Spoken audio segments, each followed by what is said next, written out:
disappear in 5 minutes. This meeting of the JEA Board of Directors will come to order.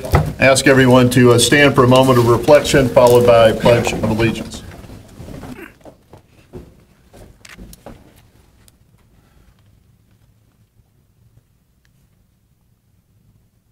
Thank you. I pledge allegiance to the flag of the United States of America and to the republic for which it stands, one nation, under God, indivisible, with liberty and justice for all. Thank you. You may be seated. We've got an agenda before us. It's been published pursuant to the Sunshine Law of the state of Florida. I have a motion for adoption. So moved. Thank you, Reverend Newell. Thank you for the second, Mr. Cumber. All in favor of adopting the agenda as presented, say aye. Aye. Any opposed, nay? Passes. Mr. McElroy, safety briefing. Thank you, Mr. Chairman. Every meeting at JEA starts with a safety briefing. In the event of an emergency, Mr. Hobson will be in charge of getting security in 911. Mr. Brost, if necessary, any immediate CPR medical treatment. In the event that we're required to evacuate, we will exit to the stairwell to the left of the elevators that we came up on. We'll go down the 19 flights holding the handrail safely, and we'll gather on the southeast corner of Main and Church. Thank you, Mr. Chairman. Thank you, Mr. McElroy. Call our Chief Legal Officer, Ms. Brooks, for the Sunshine Law Public Record Statement. Thank you, Mr. Chair. This is a duly noticed public meeting. Quorum is present, and minutes will be taken, and we're in good order to move ahead. Thank you, Ms. Brooks. Time for public comment. I believe our old friend Mr. Brutally is here. Mr. Brutally, if you'll come to the podium, state your name and address, please. I didn't mean old as in old. Well, I am 70 years old, so I don't take that as an insult. Okay. Mr. Brutally? My name is Dave Roderley, resident at 1221 Wolfsky Road here in Jacksonville. I've been a resident of Florida since 1974, I believe. I'm a Yankee by birth, Southerner by choice. And I'm here to just speak very briefly to try to change the framework for this discussion about privatization. I'm leaving the country for 5 months to see how the rest of the world is responding to what's going on in the rest of the world, and specifically with the topic of sustainable economic development, clean energy, and how the rest of the world, including the Asian countries, are responding to the climate challenge that in this country we seem to be having trouble learning how to deal with. We're in a policy framework right now in the United States where we can figure out the cost of your salvage value of the assets of JEA, but we are not in a good position to figure out the value of those assets, because value is determined by policy. And right now we have total chaos in this country with respect to policy on the big elephant in the room, which is greenhouse gas pollution and climate change. And how do we transition our electric grid and our energy infrastructure from a 19th century technology framework of centralized generation and distribution of energy produced from fossil fuels to a 21st century energy system that's based on who knows what's coming, but a lot's coming in the way of distributed energy, reinventing the business model for the electric grid and the fuels that power that grid. I happen to believe that there's a lot of opportunity for JEA to lead in that exercise. And I'm here to inform you, if you don't know about already, what the Transportation Planning Organization is doing with respect to building on their alternative fuels master plan, which I have talked to you about in the past. The TPO is commissioned a study to come up with what they call a smart regional master plan, which is recognizing that the transportation sector is transitioning from liquid fuels, fossil fuels, to electricity. And JEA has a huge role to play in this. I'm here to encourage you to recognize the value of this and to not privatize the utility before you fully engaged in this process and empower your planners to do what they can do best, which is use their professional knowledge to come up with a plan that doesn't look just for the next accounting cycle based on cost, but look a generation or two ahead, 50 years ahead, based on the value of this utility and how this utility can work with other public entities to be a driver for economic development that will take us into the 21st century to be much more sustainable. I've been focused on clean energy most of my career because I'm an energy engineer who helped permit Bristol River 4 and 5 and nuclear power sub-base up in Kings Bay and others, and I think I understand the utility model pretty well. I'm not an owner of any solar. I don't have any investments in any of this stuff. I'm just giving you my professional advice based on 50-plus years of real-world experience, what I've seen with my own eyes. It says that we need to get rid of the ideology, get rid of the assumptions, and go back to the basics and read about market economics as defined by Adam Smith, who said that the legitimate role of government, whether it's international, federal, state, or local, is to set the boundaries of the market that then allow all of us to work in our own self-interest. And we're not doing that in this country today. We have market capitalism is totally distorted by a political debate that, to me, confounds logic and reason. And when you ignore the facts, the scientists are telling us about the effects of pollution and how our society creates that pollution, not just from smokestacks, but from many other aspects of our day-to-day lives. And the fact that you've got 7 billion people alive on this planet today that are doing the same thing we're doing, but a lot of them, and that's why I'm making this trip, they're going to leapfrog us. And we have to maintain our competitive advantage by looking ahead and looking to the 21st century technologies and business models and not looking behind us. And that's so I commend you doing fast tracking the cost analysis so you get a handle on what your asset is worth from the salvage value.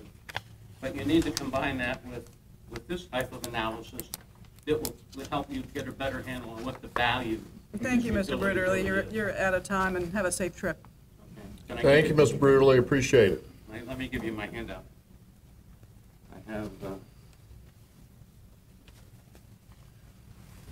4 copies, and Jeff Sheffield can get you more of those. Thank you, Mr. Bruderly. Thank you. Thank you. We look forward to hearing about your trip when you get back. You will. I didn't doubt it. Our council liaison, Mr. Schellenberg. Thank you very much, Mr. Chairman.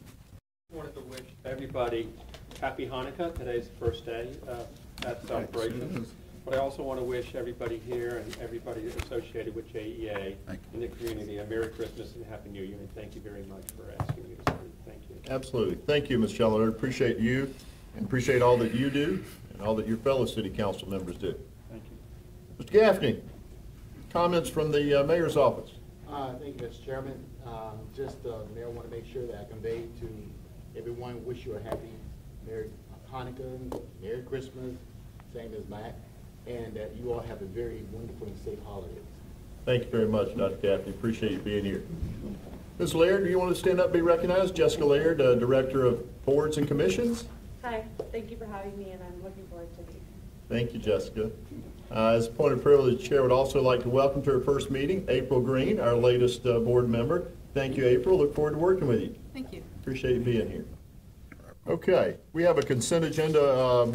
It's been circulated. We have a motion to adopt the consent agenda and the items noted therein. So moved. Second. Thank you, Mr. Comer. Thank you for the second there, revenue bill. All in favor? Aye. Any opposed? Nay. Passes.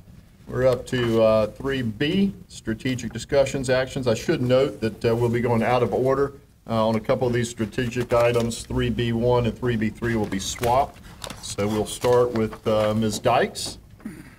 Amendments to the prior board authorizations for fixed rate debt refundings, et cetera, et cetera. Thank you, Mr. Chairman. We talked at the last board meeting about amending our delegated resolutions to allow JEA to do an advance refunding in the December market prior to December 31st. With tax reform, there is a chance that we will lose the ability to do advance refundings altogether on December 31st. It's an option that we had been preserving and now makes sense to cash in because there's a chance it may be worth nothing come December 31st. We are in the market today with the water and sewer bond offering. Advance refunding will be in the market tomorrow with the electric system advance refunding. There are some additional changes that we need in the delegated resolutions to allow us to finish the refunding offerings. In the board package that was originally distributed for this month's meeting, there was a request to amend the resolutions to include an additional redemption provision. That redemption provision is either a special mandatory redemption or a make-whole optional redemption, and that will be driven by market factors at the time of pricing. It does appear that the optional make-whole is a more attractive option from a pricing perspective than the mandatory redemption. The reason for needing to include that is the discussion around privatization.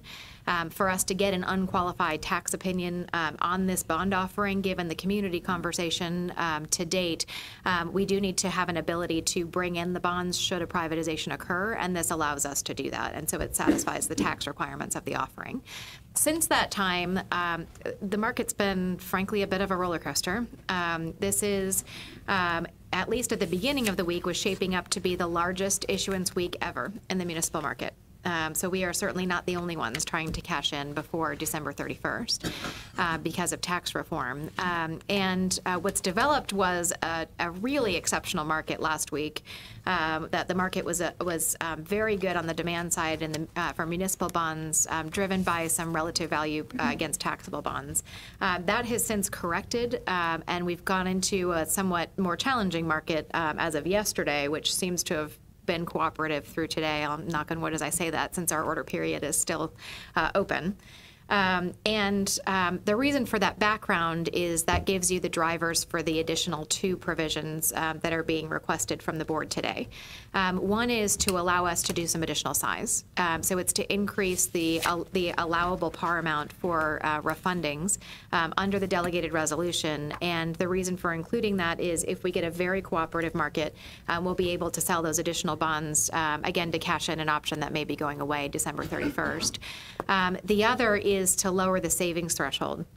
Under the delegation, we had set a 7.5% present value savings threshold on advance refundings to recognize the nature of the option itself. It's a one-time option that can only be exercised a single time over the life of a financing, and so therefore it was tied to a higher savings threshold before it got exercised. As we sit here today, it seems there's a high likelihood that that option will go away altogether. And so any savings that we can garner from doing an advance refunding, we're certainly better than zero. And so we've requested that the board consider increasing the amount of allowable refunding bonds through this offering and decreasing the savings threshold to allow us to get to as much of that savings as we can this week. It makes perfect sense. Thank you for taking time out of the pricing discussions. I'll turn over for questions. Ms. Green, any questions of Ms. Dykes? No. Reverend Newbill? Ms. Flanagan? Mr. Cumber? So the 7.5 is being lowered to what? Zero. A bond has to have individually positive savings for it to be included, but there's no specific threshold other than the positive savings. What's the anticipated savings based on current pricing? Well, you asked me that question at the last board meeting, Mr. Chairman, and my team has been ruthlessly making fun of my answer. Well, that's not my fault. My answer at the last board meeting was upwards of $10 million in present value savings. I don't want to jinx the market this week and speculate on total savings, but I can tell you it's significantly in excess of $10 million. Good. That's a good answer. Even better than last time. Well, again, I appreciate the fact that we're in the market. I understand that it's been heavy volume. Average volume, Paul said, is about $8 billion, and they're looking at $24 billion this week. That's the calendar, although my expectation is, given the softness of the market, that's going to come down. Yeah. Yeah. That's still incredible. Yeah. So, and unusual to be in the market pricing an issue while we're having a board meeting. Yes. Yeah. So, to all those junior analysts out there, we're not going to say anything very, momentous here. Yeah, I think we've doubled our internet audience today. No other discussion? I'll move the agenda item. Thank you very much. Second? Thank you, Ms. Flanagan. Any other discussion? All in favor say aye. Aye. Any opposed say nay. Motion carries. Thank you very much. Look at that, you're off the table. How'd that happen? That was quick. You're usually here forever. I'll be back. Okay. We're at 3B2, Ms. Brooks. So 3B2 is the CEO contract and modification and extensions. We're still in the negotiations on the agreement, and so we're going to defer that item until next month. Thank you very much. although I should say that we're highly optimistic that we'll get something done. Sounds good. Yes, good. I'm glad you agree. I was waiting for that. So now can we go to 3B1, Ms. Hires?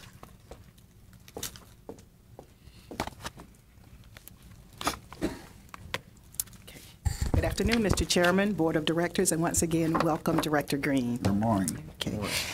The JEA Compensation Committee met on November 27, and we discussed a variety of topics, including JEA's total compensation philosophy. Just to recall, our compensation philosophy here at JEA is to make sure that we're offering a total compensation package that allow us to attract, recruit, and retain a skilled workforce. Every 3 years here at JEA, we conduct a comprehensive compensation survey utilizing a third-party vendor, and we do that through the public procurement process where we put it out to bid and then select the vendor that presents us the best bid for that particular service.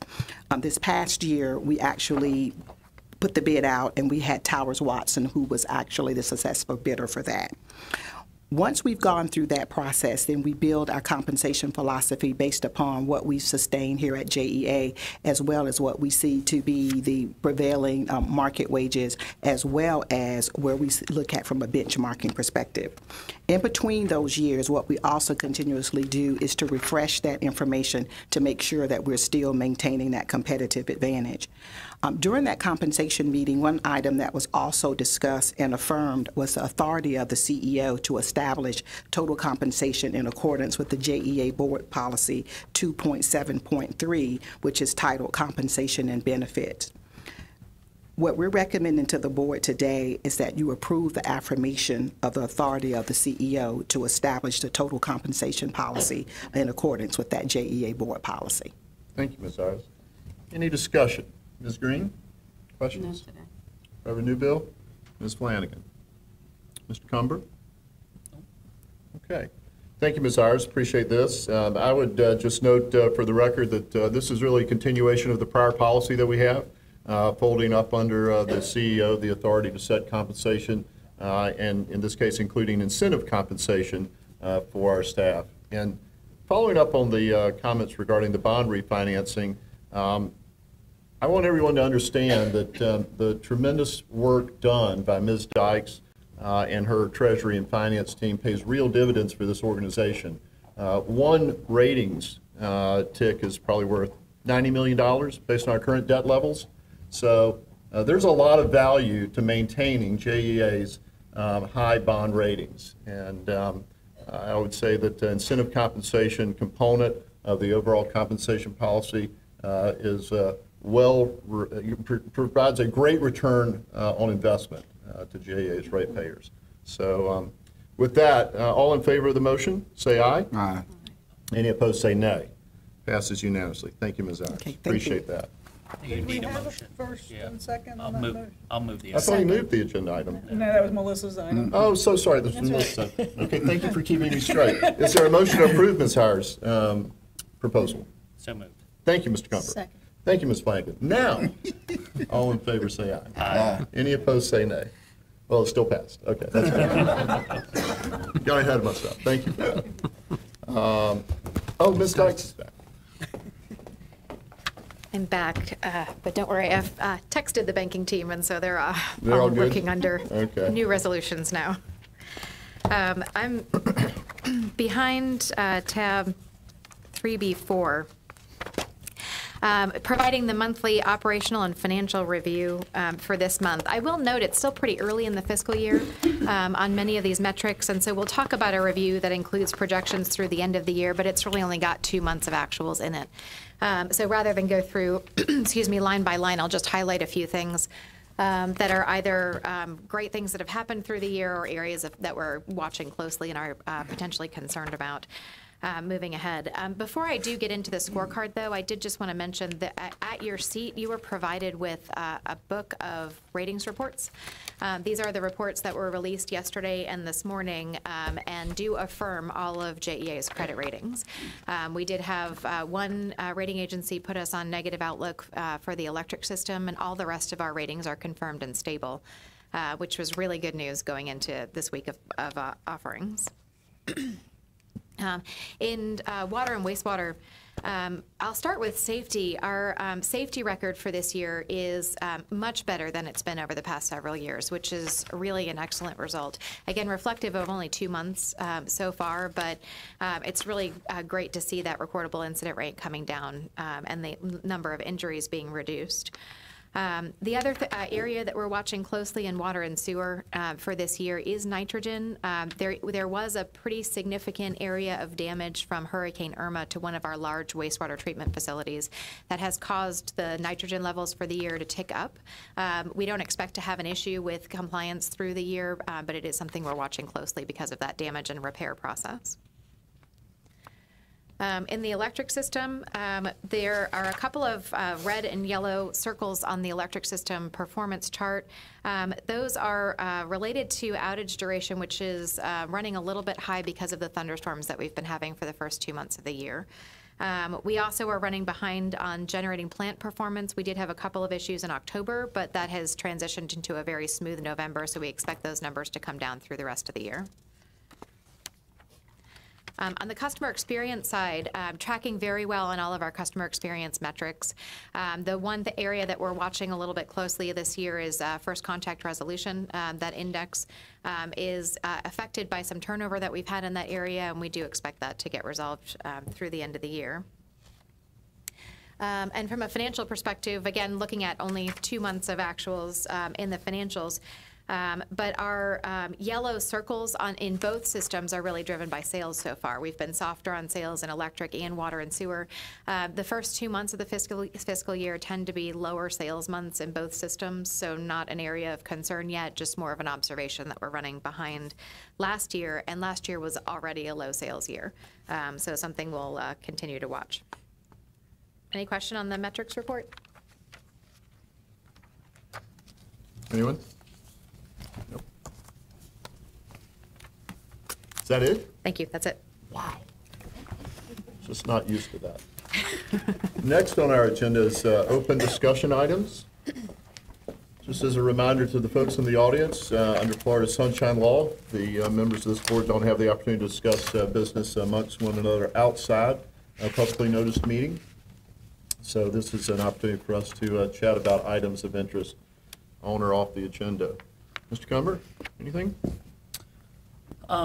You know, just with the privatization conversation that's going on, I don't know if we've kind of thought about how that affects the conversation with respect to a new headquarters, and whether or not we should be waiting for the privatization conversation to kind of get some momentum before we kind of revisit the headquarters conversation, but just how those two tie together so we're not hamstringing Sure. a privatization opportunity.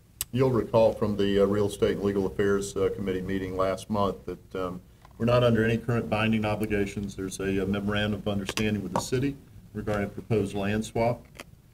Continue to evaluate other alternatives, but my personal opinion, I tend to agree that we don't want to lock ourselves in at this moment.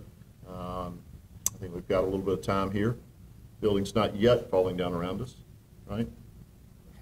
Oh, he raised his eyebrows at that.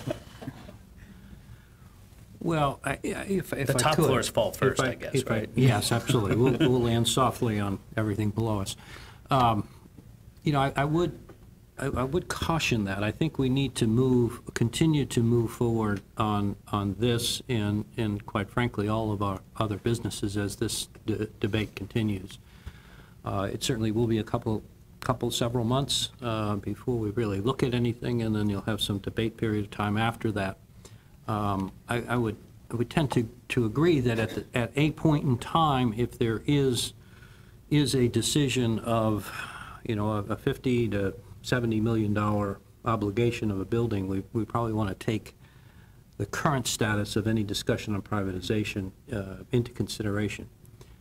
I would also, as we have reported, while it's wonderful to be here in the blue skies on a brisk day in the middle of the winter, we were very close to losing this building and the operations to serve this community just 2 months ago. Yeah.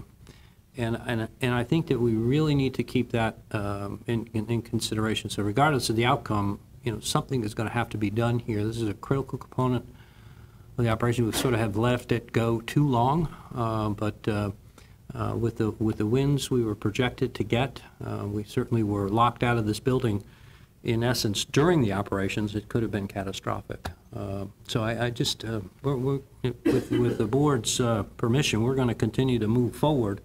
Certainly, the big decision has got to come back to the board ultimately before we make any binding commitment. Yeah, and I think, my point being that we can't look at the two conversations in independent silos, that, we obviously would want to make sure that we're thinking about it together, and that we don't end up executing something with respect to a new headquarters before recognizing what effect that may or may not have in ultimate valuation of JEA. Fair point. Ms. Flanagan? Ms. Green? Not just on that subject, anything? What's the first I'm hearing? I didn't realize that we're talking about the sustainability of the physical building? Yes. Yes. Okay. All right. I wasn't aware of that. There are some severe, I think, systems deficiencies here across a lot of areas. Yes. It's just an old building. Okay. Reverend Newville? No, just bringing back the days. I had a lot of fun in this building up here. We'll talk about that after the meeting, Reverend. Well, I echo Hussein's comments, and not to be misunderstood, while we might have a little bit of time on that decision, Paul's right, and I said it at the last meeting, notwithstanding the community discussion regarding privatization, it's business as usual at JEA. Yeah. The reason we're regarded as one of the crown jewels of consolidated government is because we've done such a darn good job, and we're going to keep doing that. So, anything else? Open discussion. Other new business? Other old business? All right, I think we're ready for reports. Finance and Audit Committee, Ms. Flanagan. Thank you, Mr. Chair. We held our Finance and Audit Committee meeting on December 5th and would like to report to the board in terms of the topics that were held and received for information. Included our quarterly ERM audit update from Audit Services, our quarterly report from the Ethics Officer, as well as the Electric System and Water and Sewer System Reserve Fund quarterly reports from Treasury. We also received the JEA Energy Market Risk Management Policy Report. And in addition to that, we received our external audit report for fiscal year 2017 from Ernst & Young, noting clean opinion for JEA, and just like to add additional commentary from the committee in terms of our appreciation for management's competency in working through that process with E&Y through the audit.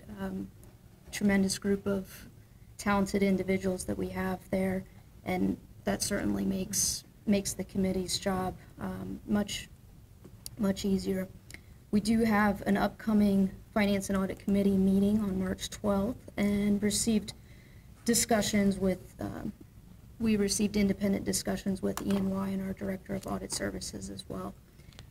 All of those items in conjunction with an approval of the minutes from the prior meeting on August 7th would be brought forward to the board for its approval. Thank you. Any questions of Ms. Flanagan? Mr. Cumber? Nope. Ms. Green? No. Reverend Newville? Well, Kelly, thank you to you and your committee for all the hard work you guys do. Finance and Audit Committee has awesome responsibilities for an organization this size. It's a large task. I really appreciate you, and I echo your comments and compliments to the Finance and Treasury team for the great job they do. So thank you for that. So there was an action item in there that we need to have a move and approval for? Where?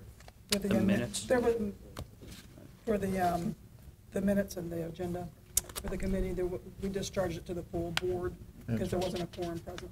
Oh, okay. Sure. Chair will make a motion to approve the Finance and Audit Committee minutes. Thank you, Mr. Cumber. Second from Ms. Flanagan. Any discussion? All in favor? Say aye. Aye. Any opposed? Say no. Passes. I didn't feel that. Mr. McElroy. Thank you, Mr. Chairman. Before I forget, I did want to wish the board and all the members of management here Happy Hanukkah. Thank you, Councilman Schellenberg, for bringing that to our attention. A Merry Christmas, Happy Holiday Season, and you did mention healthy and safe as well. So this is the time of year we really want to be cautious, both individually and with our family and friends, certainly with festivities going on, to emphasize safety and happiness. So Merry Christmas.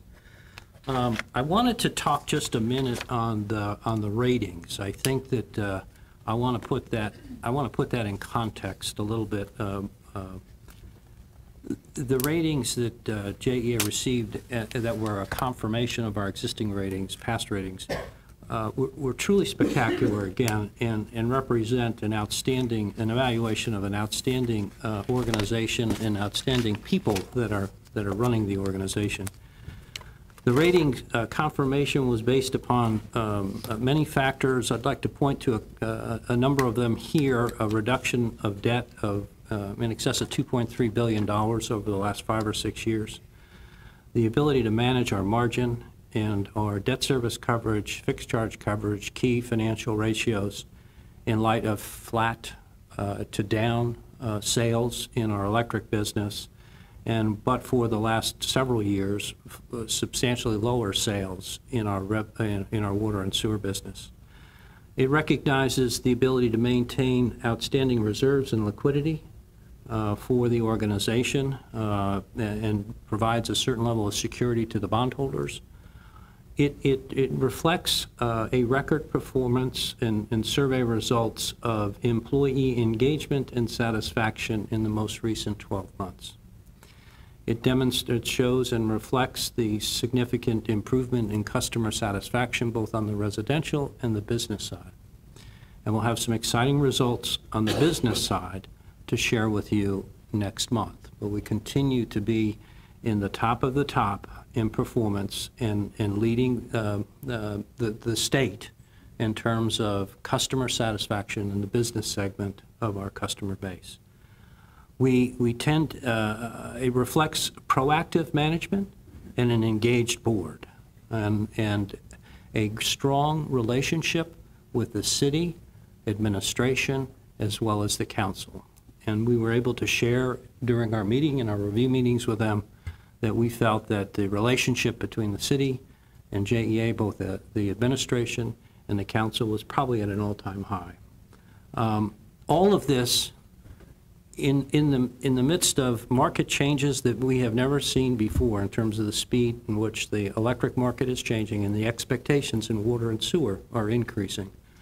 So I repeat that S&P, which is sort of the leader here, reaffirmed our AA and AA minus ratings with a stable outlook, even given significant market changes and recognizing the outstanding performance during that time of turbulent times. Fitch, again, these are AA rated on both liens with a stable outlook. And Moody's was AA, the equivalent of AA and AA minus. We disagree, and so does S&P, and so does Fitch with the outlook that Moody has put on JEA bonds. I think that over the next 12 months, we'll be having some continuing conversation with them and sharing with them additional information to help us sort of move that back up to the stable outlook, which is really what the market sees in terms of JEA and its performance. So I think it was an outstanding report recognizing the contribution, the stability of the organization, especially in this dynamic market time in both the electric industry and the water sewer industry with higher regulations, higher capital investments, and higher customer expectations. So I'll turn a moment to say on the privatization, just a very brief update.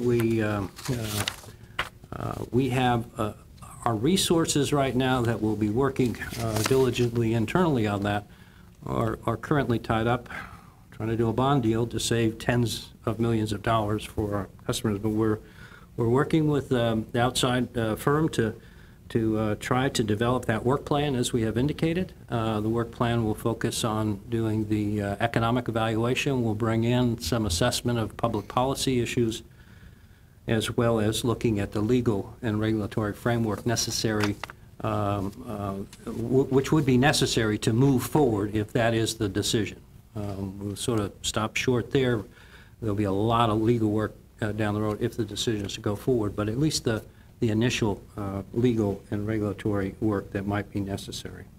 And that's really what we're going to be wrapped up in sort of in the next 60 days. And at the end of that time, we'll have some output. But between now and then, we'll sort of be developing the plan and working the plan to produce the output. And then finally, Mr. Brother, I appreciate his comments in talking about the Transportation Authority, because this year we will see CO2 emissions within the United States. The transportation sector is going to take over first place in terms of CO2 emissions. The electric industry has done a fantastic job since really going back to 2005 in terms of lowering its CO2 emissions, and we have played an important role that will continue to do that with the closure of SGRPP, increased utilization of natural gas, our investment in solar, and potential long-term investment in nuclear as well. So he's right for us to focus with transportation. We work very closely with them, and as you may recall, we partnered with them on the $300,000 grant to get solar charging stations set around the county, and we continue to work with them on a certainly a monthly basis and looking at ways to increase electric growth through the transportation sector. And that's my report, Mr. Chair. Thank you. Well, thank you, Mr. McElroy. Any questions of Mr. McElroy? No?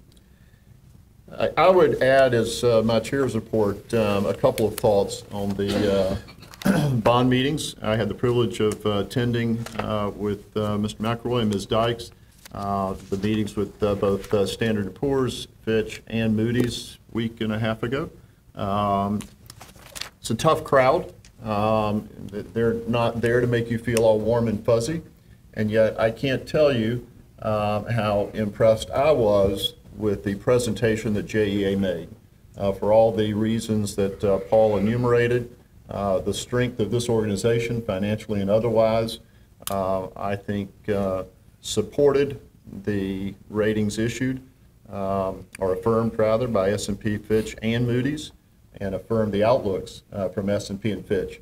We strongly disagree with Moody's change in outlook. I don't believe it was justified, and I think we can demonstrate to Moody's over the coming year why it was not justified. On the issue of privatization, many of you were in this room when former Director Petway made his farewell remarks a few weeks ago, and included in those a call to examine the issue of privatization. Following his remarks, the mayor indicated his support for evaluating this issue. City Council President Brochet did the same. And so last week I sent a letter to Mr. McElroy asking that this process not be belabored. It's a question that's been asked before and answered in the negative for a variety of reasons. But as Mr. McElroy noted a moment ago, the energy marketplace has changed dramatically. And I supported Mr. Petway's call to re-examine this question.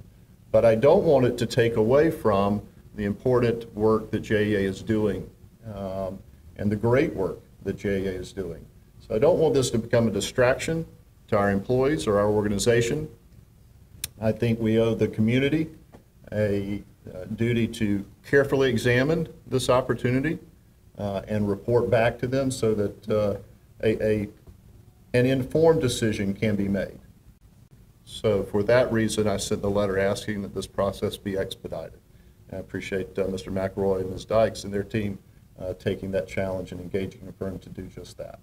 So we'll look forward to report on that in the next 60 days. Until then, thank you for all your hard work. Ms. Dykes and your team, Ms. Ayers, Carrie, everyone out there, appreciate all the great work that JEA is doing. Any other comments, questions? If not, we're adjourned in record time.